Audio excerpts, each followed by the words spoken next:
Well, hey there, guys, and welcome back. On this week's show, we got ourselves some cheap holiday souvenirs.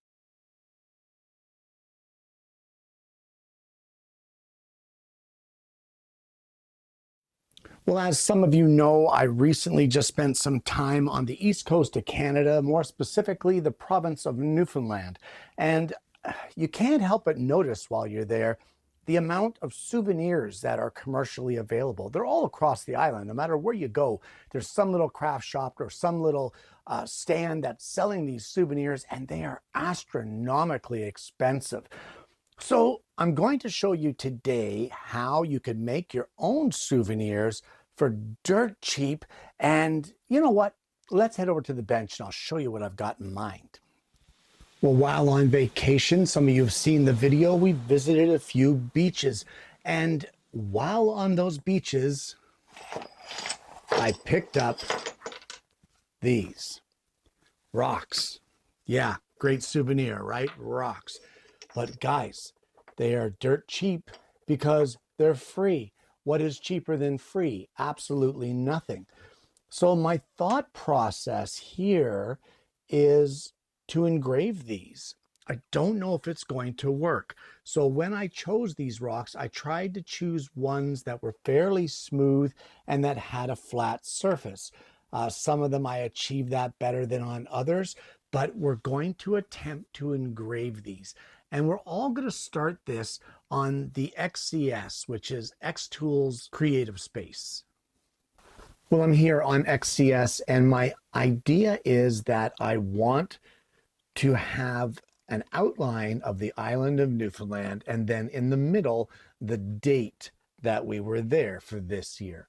So the first thing we want to do is we want to get an image in here. So we're going to import an image from my desktop. We have the island of Newfoundland right there, and there's our image. And right away, when it brings it up, we can see here that it's bringing up the options for our image. It does that automatically. But I don't want this black engraving. I want this to be an outline. So right here on the right-hand side, we can see trace image. And if we click trace image, that is exactly what it will do for us. And that is generating a preview. You might be able to see it here, the blue lines all around this. That is the tracing. So we're going to save that as the tracing. And then we can take our tracing, there it is, put it off to the side, click on our original image and get rid of it. And at this point now, we have our outline of the map that we want. Now I want the letters in here for our trip, for the dates that we were there. So we're going to come up to the top left, click on text, and it always gives you this hello. Well, hello. I don't really care about the word hello. The first thing we're going to do is we're going to drop the size here from 72. I'm going to put it down to 14. And you can see in this text box right here, this is where we can edit our text. Don't try to click over here. It's not going to work too well for you. So we're going to highlight the word hello. And instead, we're going to put NFLD, which is the short form from Newfoundland. I'm going to drop down to the next line. And we went from July the 8th to the 22nd, and that was of 2024. There we go, just like that. And there is our lettering. Now, I would kind of like this to be on a different layer. So I've clicked on this to highlight it. And if we look down here, we can see Move To, and we can choose a different color layer. So I'm going to make it, just for sake of argument, the blue layer. And the only reason for that is that I want the map to be an outline. That would be a score engraving. But I want the letters to be solid, which would be an engrave. Just to give you an example of that, if I click on the map of Newfoundland, which at the moment we have here as just the outline because it's listed as score, if I click engrave, it goes solid. That is what it is going to engrave, and I really don't want that. So we're going to put it back to score, but our letters I want our letters, which is layer 3, the blue layer over here. And you can title this if you want. You can change this. But I want this to be engrave, which is solid. There we go. Now at this point, we're going to make our map a little larger.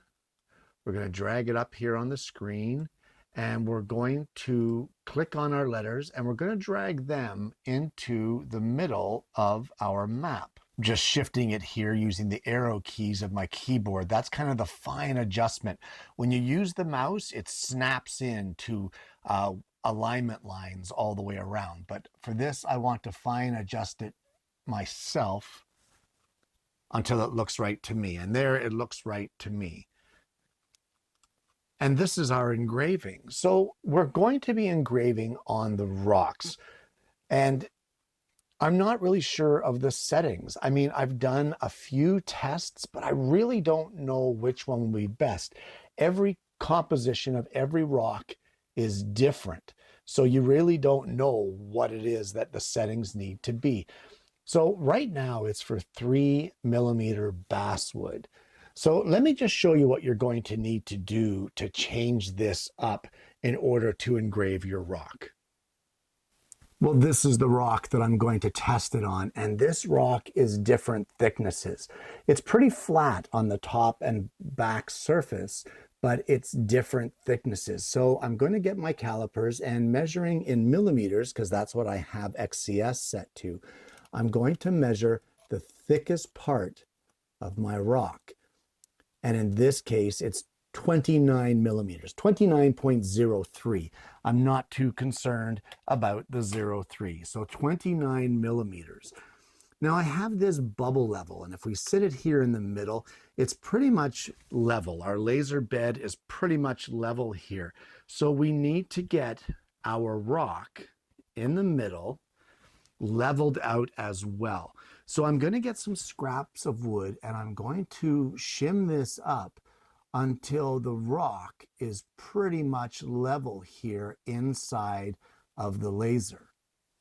Okay, and we're pretty level there.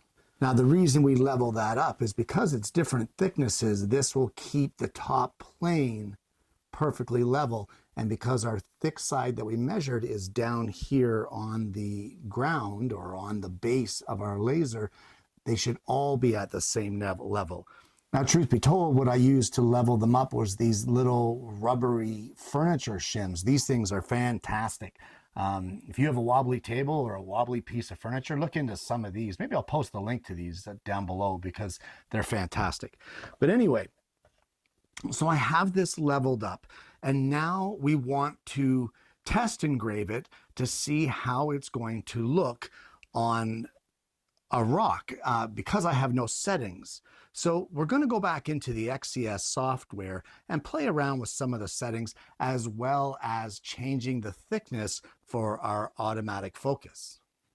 Well, the first thing we need to do is we need to set our focus here. And right now we can see it's set for a thickness of 9.5mm. That was for a different project. So I'm going to change this to 29mm. Now, guys, the 0.3, when I said it doesn't matter, that's because it only goes to 1 decimal place. So if I put decimal 0 and try to put the 3, it's not going to give it to me. So 29 is the most it'll do. And if I hit the enter, you can see that our head will automatically focus that in.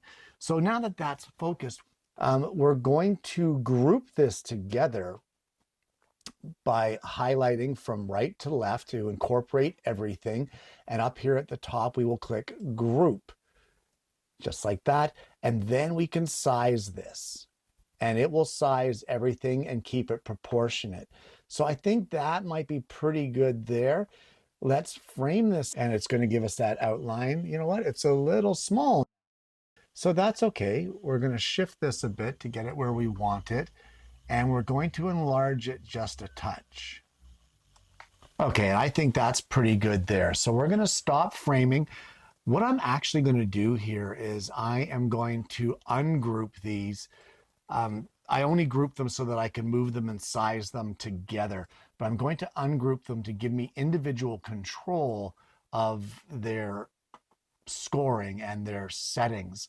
So because this is a rock, I really don't know how to do this. I'm going to go kind of strong here, especially on the actual map.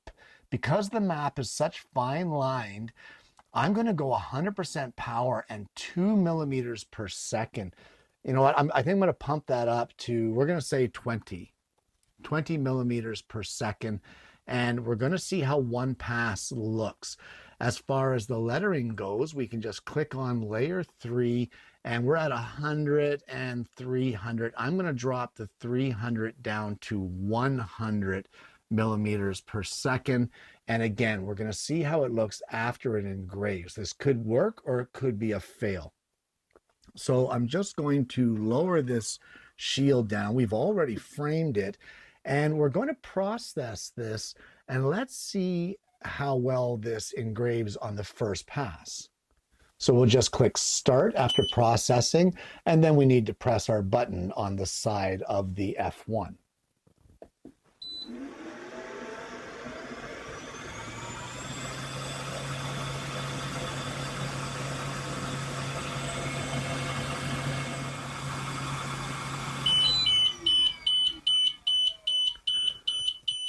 Some of those settings might have been a little strong because we have a flame detected. How a flame is detected in a rock, I don't know. But let's open this up and just see, are we even marking this thing? There is some marks there, but not many. So I think what I'm going to do is I'm going to change my settings up just slightly. We're going to go into, we had the problem here on the island, on these small islands. So I think what we're going to do is we're going to raise this to 100 on our speed. And instead of trying to do it all in one pass, we're going to go with, you know what, let's say 5 passes on the actual island itself. And we're going to do, let's say, 5 passes on the lettering itself. Let's try that and we'll see how it works. And again, this is kind of an experiment. So considering that we never moved anything, we should just be able to engrave over top of what we've already done. So let me get this engraved. And then once we do that little test engraving, we'll move on from there. All right, well, truth be told, this was one heck of a finicky process. And not because the laser couldn't do the job, it's because I am dealing with an unknown substance here. This rock is actually warm. I changed the settings like there was no tomorrow. I was all over the place on this one because no matter what settings I set, it set off the fire detections in the F1 laser. And that's okay. That's a safety feature. And you know what? It's saying there's something not right. So I ended up changing this and changing that. And, you know, it's mostly the speed I played with. And this is what we end up with. And I know you can't really see anything here. I just cleaned some of the debris off of it with that crevice cleaning tool. But let me just show you something here. When you engrave on something like stone or rock, sometimes things don't really show until you get them a little wet.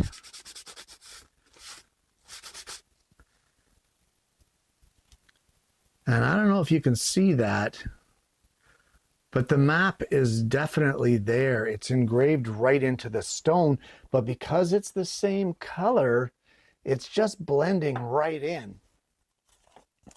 Let me hit that with another little bit of alcohol. Using alcohol is a great way to see even the grain on some woods when you're working with a project, but it evaporates so quickly that you got to get a quick view. Okay, so can you see that there? The map and the letters. It is definitely engraved in there. So now we need to find a way to keep the stone wet.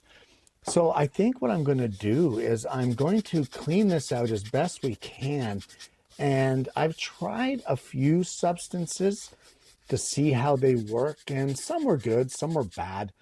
but I'm going to try a little bit of water-based varnish on this stone to see if that will give it the wet look that we're looking for to get the letters and the map to stand out. Okay, so I tried a couple of experiments here. I wasn't really too pleased with the way this varnish on the other side worked out. So I varnished it first and then engraved it, and I wasn't really too impressed with that. So I took some chalk dust and rubbed it into the engraving, and then I wondered if I could seal the chalk dust in there. So let me just give you a close-up of this just to show you what it looks like. Now that's not bad. We're getting there, but it's still not the results that I'm after. As I've said in this show before, this is a big experiment. So the idea is to make cheap souvenirs, and it's going to take some playing around with it. So I'm going to play around with a couple more methods and try to get this to a reasonable result that I'm happy with, and then I'll let you know how I obtain those results. Well, when I first started this video, I think I said something about every rock being different and everyone engraving differently, etc., etc. And sometimes when working on a project, you get so involved in it that you ignore your own common sense and your own words. And it was baffling me as to why this rock here just wasn't working the way I thought it should. The engravings are there, yes, but they're not very deep. They're not pronounced, and I couldn't quite figure it out. But I did bring one rock back, that the main one that I wanted to make into a souvenir. So I threw caution into the wind and decided to try that one. And check this out. So without any kind of coating or anything on it, this one here has got a beautiful engraving on it that really shows up. We'll just give it a little bit of a brushing here to get some of the rock dust off of it. Now, my idea for this rock when I brought it back is because it's got this flat bottom, I wanted to put Newfoundland on the front with the dates that we went, and on the back, almost like a tour t-shirt, I wanted to put the dates and the places that we went on each one of those dates. So now that I see that the rock that I really wanted does in fact engrave, I'm going to engrave my tour dates on the back, and then I'll show you what I have in mind next for this project. Well, in order to carry on with this project, I need a base, and I have a piece of this wood. Honestly, guys, I don't even know what this is. It was given to me years ago, and I kind of every once in a while cut a slab off of it and use it for a project. So I'm going to cut a piece off the base about 3/4 of an inch wide. I'm going to do that over at the bandsaw. And now with our base sanded, I'm just going to trace around our rock to give us an outline onto our base, and using my trim router and a 1/4 inch diameter upcut spiral bit, I'm going to take it bit by bit down to a depth that I want and get this little groove cut to house our engraved rock. And once that's done, our rock just sits in here like this. Now, if you want, you can take some clear silicone and put down in here and squish it down into the base. That will hold the rock in there and kind of glue it in place. And we're going to give the base itself a coat of Danish oil. That will really bring out those dark colors. And I'm thinking that some matte Mod Podge around this rock might really bring out both the map and the letters, as well as my tour shirt kind of thing on the back. But either way, there you go. A cheap and easy souvenir of either your vacation or somebody else's. And I don't know what to tell you. I think it looks pretty cool. And there you have it. Cheap and easy engraved souvenirs. Guys, it doesn't get any cheaper than free. And that's what these rocks were. Just rocks that I picked up on the beach while I was on vacation.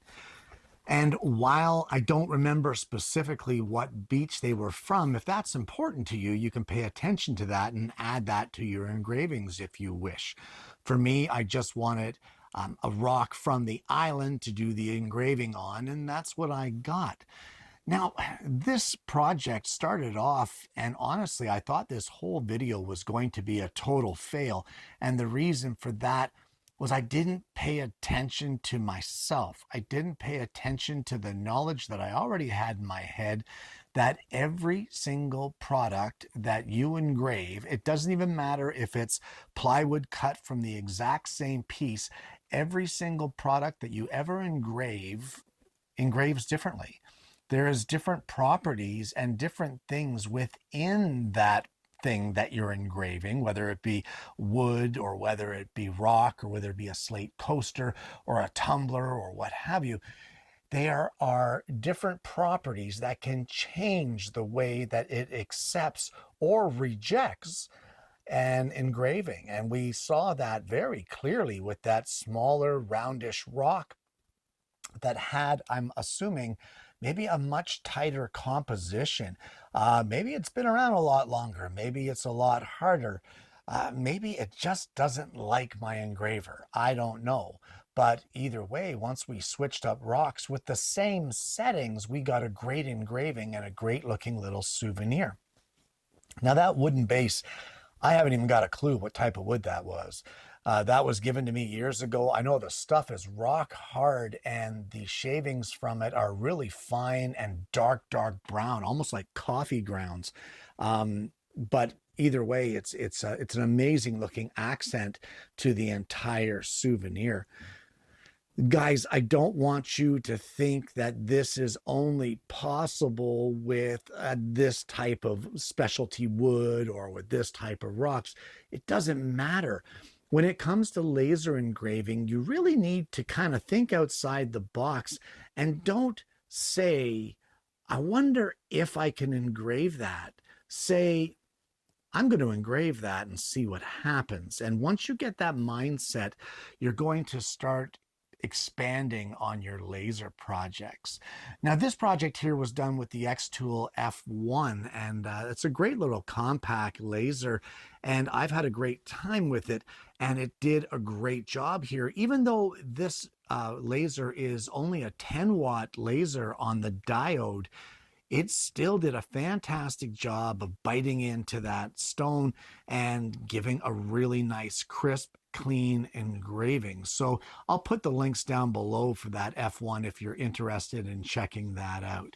Either way, guys, if you're on vacation and you're looking for a cheap souvenir and you don't want something that's so commercially available, this is a phenomenal option if you have access to a diode laser engraver. Guys, I want to thank you so much for tuning in this week. This one's been a lot of, well, it was a learning experience. It's been a lot of frustration, but we got a great product in the end, and I'm happy about that. If you haven't already, please consider liking and subscribing to the channel. We have an amazing audience base, and I'm really hoping that you're going to consider becoming a part of that community.